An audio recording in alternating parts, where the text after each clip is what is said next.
প্রিয় ছাত্র বন্ধুরা, দীপঙ্কর ডিএসআর চ্যানেলটিতে আবারও তোমাদের স্বাগত জানাই। আজকের এই পর্বে আমরা দেখে নেব মাধ্যমিক ভূগোল এবিটিএ টেস্ট পেপারের যে 87 পেজ, সেই 87 পেজের মধ্যে কি কি প্রশ্ন রয়েছে। তাহলে 2024-25 এবিটিএ টেস্ট পেপারের 87 নম্বর পেজের প্রশ্নোত্তরগুলো এখন আমরা দেখে নেব। দেখো, প্রথমেই যেটা রয়েছে, যে প্রক্রিয়ায় ক্ষয়, বহন এবং সঞ্চয়ের মাধ্যমে ভূমিরূপের সামঞ্জস্য তৈরি হয় তাকে আমরা কি বলবো? তাকে আমরা কিন্তু পর্যায়ন বলবো। 1-2, নদীর গতিবেগ দ্বিগুণ বেড়ে গেলে তার বহন ক্ষমতা বাড়ে 64 গুণ, যেটাকে আমরা ষষ্ঠ ঘাতের সূত্র বলে থাকি। 1-3, ওজন গহ্বরের অস্তিত্ব প্রথম ধরা পড়ে আন্টার্কটিকায়, অর্থাৎ গ অপশন আন্টার্কটিকা। 1-4, বায়ু প্রবাহের গতিবেগ মাপার একক কিন্তু নট। 1-5, চাঁদ, সূর্য এবং পৃথিবীর একই সরলরেখায় অবস্থানকে বলা হয় সিজিগি। 1-6, গ্র্যান্ড ব্যাংক স্থানটি বিখ্যাত মৎস্য চাষের জন্য। 1-7, জীবাণু দ্বারা বর্জ্যের বিয়োজন হল কম্পোস্টিং, অর্থাৎ কম্পোস্টিং এর ক্ষেত্রে কিন্তু জীবাণু দরকার। 1-8, পশ্চিম ঘাটের থলঘাট গিরিপথটি অবস্থিত। অপশনগুলো রয়েছে পালনির কাছে, মুম্বাইয়ের কাছে, পুনের কাছে, নাসিকের কাছে। এটা তোমরা ম্যাপ পয়েন্টিংয়েও তোমাদের করতে হবে। এটা অবশ্যই উত্তর কিন্তু নাসিকের কাছে হবে। 1-9, শিব সমুদ্রম জলপ্রপাতটি অবস্থিত কাবেরী, গোদাবরী, এটা অবশ্যই কাবেরী নদীতে উত্তর হবে। 1-10, স্বাভাবিক উদ্ভিদের ওপর যার প্রভাব সবচেয়ে বেশি তা হলো জলবায়ু, অর্থাৎ স্বাভাবিক উদ্ভিদকে জলবায়ু নিয়ন্ত্রণ করে। 1-11, সম্পূর্ণ গ্রীষ্মকালীন ফসল হলো খারিফ শস্য, রবি শস্য, জাইদ শস্য। আমরা জানি বর্ষাকালে খারিফ শস্য হয়, শীতকালে রবি শস্য হয়, জাইদ শস্য সেটি কিন্তু গ্রীষ্মকালীন। 1-12, আধুনিক শিল্প দানব বলা হয় যে শিল্পকে, সেটি হলো পেট্রো রসায়ন শিল্প। কারণ আমরা জানি যে পেট্রো রসায়ন শিল্প থেকে প্রচুর উপজাত দ্রব্য তৈরি হয় এবং এত পরিমাণ উপজাত দ্রব্য তৈরি হয় যে এটাকে শিল্প দানব বলা হয়। 1-13, 2011 খ্রিস্টাব্দের আদমশুমারি অনুসারে ভারতের মহানগরের সংখ্যা 53টি। 1-14, কৃত্রিম উপগ্রহের কক্ষপথের অবস্থানকে বলা হয় প্ল্যাটফর্ম। এবার চলে যাব আমরা 2-1, যেখানে শুদ্ধ অশুদ্ধ রয়েছে। দেখো, প্রথম যে শুদ্ধ অশুদ্ধের প্রশ্ন রয়েছে সেটি কিন্তু 1989 খ্রিস্টাব্দে ইউনেস্কো সুন্দরবনকে বিশ্ব হেরিটেজ সাইট হিসেবে ঘোষণা করে। এটা কিন্তু অশুদ্ধ হবে, কারণ 1987 সালে ইউনেস্কো কিন্তু এটা ঘোষণা করে, সুতরাং এটা কি হবে? অশুদ্ধ হবে। 2-1-2, ভারতের একমাত্র রাজস্থান রাজ্যে বালিয়াড়ি দেখা যায়। এটা কিন্তু অশুদ্ধ হবে, কারণ একমাত্র রাজস্থান রাজ্যে বালিয়াড়ি দেখা যায় না, বিভিন্ন উপকূলেও কিন্তু আমরা বালিয়াড়ি দেখতে পাই।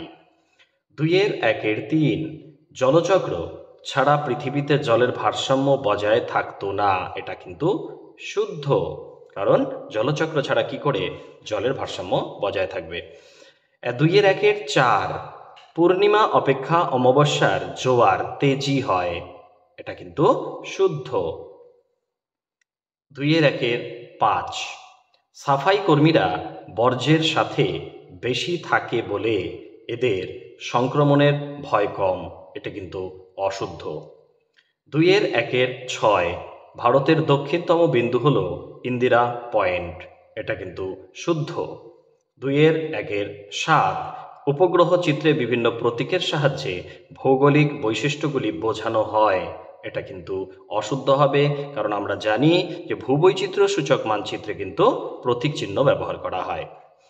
এরপর দেখো, উপযুক্ত শব্দ বসিয়ে শূন্যস্থান পূরণ করো।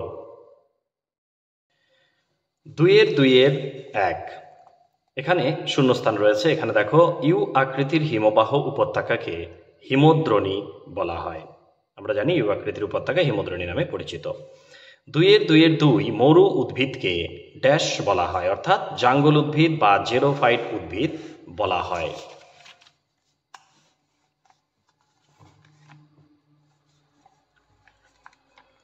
2-3 এখানে যেটা রয়েছে দেখো, পৃথিবীর ড্যাশ শক্তির প্রভাবে বায়ুমণ্ডল পৃথিবীর গায়ে লেগে আছে, অবশ্যই সেটা মাধ্যাকর্ষণ শক্তি। উত্তর। 2-4 সমুদ্র জলের উলম্ব সঞ্চালনকে বলা হয় সমুদ্র তরঙ্গ। 2-5 পারদ ঘটিত জল দূষণ মিনামাটা রোগের সৃষ্টি করে। 2-6 বিন্ধ্য এবং সাতপুরা পর্বতের মাঝে রয়েছে ড্যাশ উপত্যকা, অর্থাৎ নর্মদা নদী উপত্যকা। 2-7 বন্দরে জাহাজের আবাসস্থলকে বলা হয় পোতাশ্রয়। তাহলে শূন্যস্থানের উত্তরগুলো আমরা দেখে নিলাম। এবার দেখব 2-3 একটি বা দুটি শব্দে উত্তর লেখো। যে কোনো 6টি প্রশ্নের উত্তর করতে হয়, তোমরা জানো সেটা। দেখো এখানে কি রয়েছে, ঘোড়ামারা লোহাচড়া দ্বীপগুলি ডুবে যাওয়ার কারণ কি? এক কথায় উত্তর হবে বিশ্ব উষ্ণায়ন। পর্বতের কোন ঢালে শৈলোৎক্ষেপ বৃষ্টিপাত হয়? এটা প্রতিবাদ ঢালে। আর বৃষ্টির ছায়া অঞ্চল সৃষ্টি হয় অনুবাদ ঢালে। 2-3-4 সার্ক কথাটির পুরো নাম কি? South Asian association for regional cooperation. 2-3-5 Kumaon হিমালয়ের হিমবাহ সৃষ্ট হ্রদগুলিকে কি বলে? তাল বলে। 2-3-6 কর্ণাটকের আম্রবৃষ্টি কি নামে পরিচিত? চেরি ব্লসম নামে পরিচিত। 2-3-7 কোন সড়ক পথের মাধ্যমে দিল্লি, মুম্বাই, চেন্নাই, কলকাতা যুক্ত হয়েছে? এটি কিন্তু সোনালী চতুর্ভুজ। 2-3-8 ভারতের জরিপ সংস্থা এর প্রধান কার্যালয় কোথায়? এটা কিন্তু দেরাদুন উত্তর হবে। এবার ডান দিক বা দিক মেলানো। দেখো এখানে কোলেরু হ্রদ রয়েছে। কোলেরু হ্রদ সাথে কৃষ্ণা এবং গোদাবরী নদীর মাঝেই কিন্তু কোলেরু হ্রদ। 2 নম্বর উত্তর পূর্ব ভারত ঝুম চাষ হয়। কোয়েম্বাটুর দক্ষিণ ভারতের ম্যানচেস্টার, কোয়েম্বাটুরকে বলা হয়। আর মোবাইল ফোন হচ্ছে আধুনিক যোগাযোগ ব্যবস্থা। তাহলে এই হচ্ছে আমাদের